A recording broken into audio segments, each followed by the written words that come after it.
পূর্ণিমার রাত, ডুয়ার্স বন। বনের মধ্যে দিয়ে শিবকুমারী একা চলেছে কাঁখে কলসি নিয়ে পানি আনতে। জঙ্গলের শেষে পাহাড়ি নদী জল ঢাকা, জ্যোৎস্নায় ঝলসে যাচ্ছে জল ঢাকা। পাহাড়িরা জল ঢাকা নদীকে সোনালি অজগর বলে। একটু এগোতেই শিবকুমারী সেই নদীর ধারে কাউকে পড়তে থাকতে দেখল। সে এগিয়ে গেল। লোকটা এখনও জীবিত, তবে অজ্ঞান অবস্থায় আছে। শিবকুমারী লোকটির মুখে পানি ছিটিয়ে দিয়ে একটু উড়ানির হাওয়া দিতেই লোকটি চোখ মেলে তাকালো।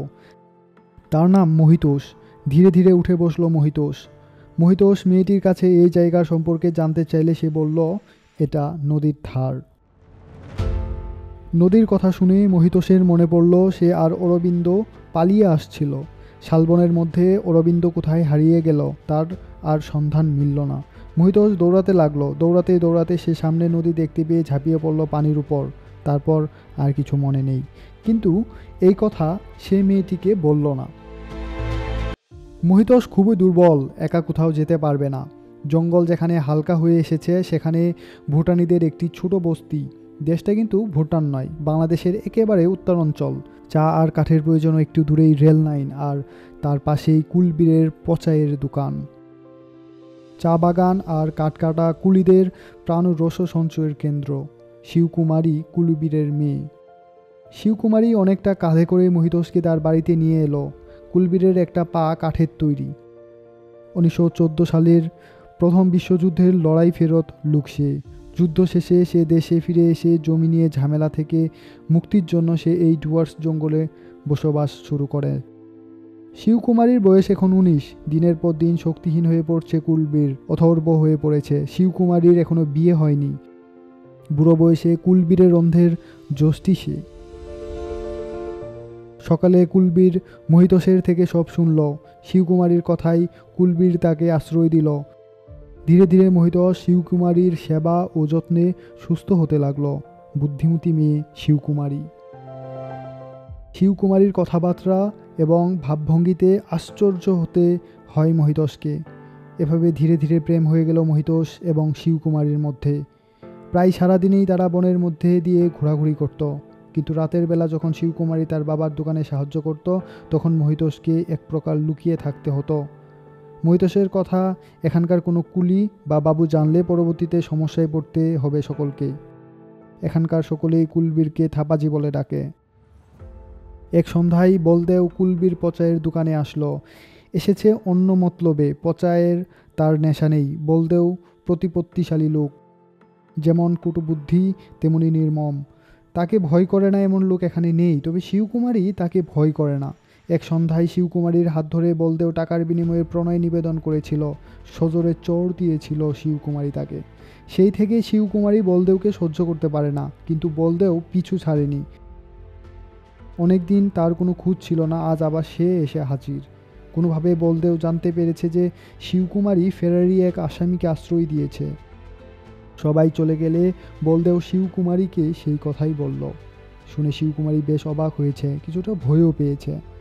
বলদেও শিবকুমারীকে বলল, আজ রাতে তুমি যদি আমার কাছে না আসো, তোমার যৌবন না দাও আমাকে, তাহলে কাল সকালে আমি এই আসামির কথা বলে দিব পুলিশকে। পুলিশ এসে সকলকে নিয়ে যাবে। এই বলে বলদেও চলে গেল। মহিতোষ ঘরে ঘুমাচ্ছিল। সে আগস্ট আন্দোলনের স্বাধীনতার স্বপ্ন দেখছিল। সে বলদেওয়ের ব্যাপারে এত কিছু জানত না। শিবকুমারী ঘরে আসলো, মহিতোষের ঘুম ভেঙে গেল। শিবকুমারী তাকে নিয়ে মহিতোষকে পালিয়ে যাওয়ার প্রস্তাব করল। মহিতোষ বলল, এজন্য 200-300 টাকার দরকার। তাহলে মহিতোষ শিবকুমারীকে নিয়ে সিকিম, একেবারে ক্যাংডকে চলে যেতে পারবে। সেখানে গিয়ে অতীত কথা ভুলে তারা সুখে সংসার করবে। কিন্তু এত টাকা শিবকুমারী কোথায় পাবে? সে জানে কুলবীরের কাছে এত টাকা নেই। টাকা দিতে পারবে একজন, সে বলদেও। তবে এর জন্য এক রাতের জন্য তার শরীরটাকে দিতে হবে ক্ষুধার্ত বলদেওয়ের কাছে। সেই এক রাত পরেই শিবকুমারী পাবে নিশ্চিত সুখের সন্ধান। এমনটা ভেবে শিবকুমারী বেরিয়ে পড়ল। সে বলদেওয়ের কাছে 300 টাকার বিনিময়ে নিজেকে এক রাতের জন্য ধরা দিতে যাচ্ছে। তবে বলদেও এত বোকা নয়। সে শুধু এক রাতের জন্য নয়, যে পর্যন্ত যৌবন থাকবে শিবকুমারীর, সে পর্যন্ত তাকে ভোগ করার একটা ব্যবস্থা করেই সে এসেছে। এমন আরও অনেক মেয়ের জীবন নষ্ট করেছে সে। শিবকুমারী বেরিয়ে পড়ল। একা একা মহিতোষ ঘরে ঘুমের মতো পড়ে রইল। সে জানতো না শিবকুমারী কোথায় গেছে। কিছুক্ষণ পর সে শিবকুমারীকে ডাকলো। ঘরে আসলো অরবিন্দ। অরবিন্দ আগস্ট আন্দোলনের নেতা, মহিতোষের বন্ধু। অরবিন্দ মহিতোষকে বলল, এখানে বসে বসে একটা পাহাড়ি মেয়ের সাথে প্রেম করা ছাড়াও আরও অনেক কাজ আছে তোমার, এসো উঠে পড়ো। অরবিন্দর কথার উপরে মহিতোষের আর কিছুই বলার ছিল না। মহিতোষ উঠে দাঁড়ালো। অরবিন্দর সাথে সে চলে আসলো। চরম লাঞ্ছনার মধ্যে শিবকুমারী 300 টাকা জোগাড় করেছে। ঘামে ভিজে আছে সেই টাকা। সেই নোট হাতে শিবকুমারী মহিতোষকে জঙ্গলে খুঁজে বেড়াচ্ছে, কিন্তু না, এই অন্ধকারে মহিতোষকে পাওয়া তার সাধ্য নয়।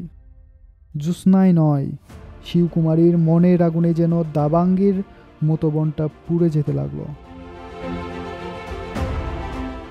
গল্পটি নারায়ণ গঙ্গোপাধ্যায়ের বনজ্যোৎস্না। বনজ্যোৎস্না গ্রন্থটি 1969 সালে প্রকাশিত হয়েছিল। নারায়ণ গঙ্গোপাধ্যায় 1918 সালে জন্মগ্রহণ করেন এবং 1970 সালে মৃত্যুবরণ করেন। বনজ্যোৎস্না গল্পে চরিত্রসমূহের মধ্যে রয়েছে শিবকুমারী, যে হচ্ছে কুলবীরের মেয়ে।